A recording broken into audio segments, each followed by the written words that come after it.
I will say, one of my clients is doing is or has what I see a lot, and that's why I say one of my clients, many of my clients. There's a domestic violence issue going on in this country right now that's scary. There's a reason, and we don't need to say whether or not it's appropriate for women to say that they're going to choose a grizzly bear over a man or not.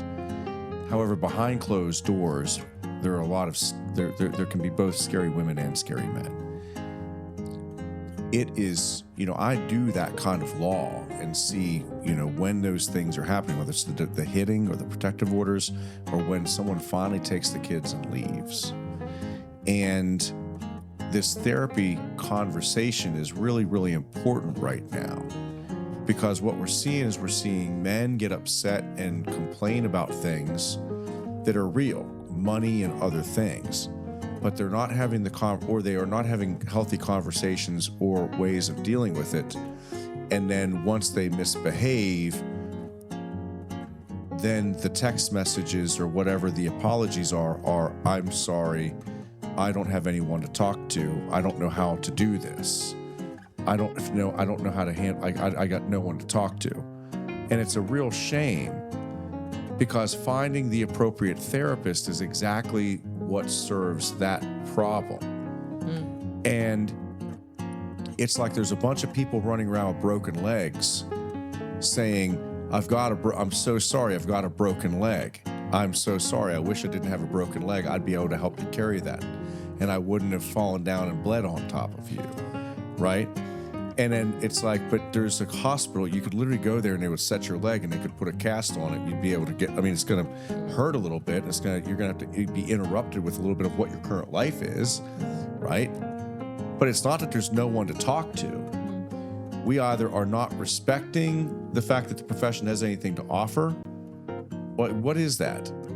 What is that? And I don't want to be disrespectful because the whole point of this is, if you are this person, I want to be able to have this conversation out here, not when we have to figure out how to sneak the wife and the mother of the two kids out of the house to make sure that they don't end up dead, or they don't see another one of those fights that are going to be exactly what you're talking about the 3-year-old self, right? Yeah. And because the issues is, like, some of these people are staying together in these relationships saying, I don't want to traumatize the kids. But they're not thinking about the fact that the kid is hearing up there, and they're listening to the vents. They're going to the vents and listening. Like, you think they're asleep? Right? And it's so interesting to me that the people that are going through this terrible thing, and you're hearing how awful it is. You're like, but can we get you to leave? We set things up. I don't want to traumatize the kids and take them from their father. Well, and we have, certainly, even in my lifetime, we have had a huge transformation in mental health services. Mental health availability still has a long way to go, but the stigma of mental health as a necessary healthcare, option is. Can we put them in the back of? Can we put them in the back of porn shops? You think we could put some? Like, put a therapist. Put a therapist's office in the back of a porn shop. Put it there off back of a strip club. It's interesting and valuable to notice how intrinsic it is, because I take sertraline, is Zoloft, daily, and it has made my life bearable.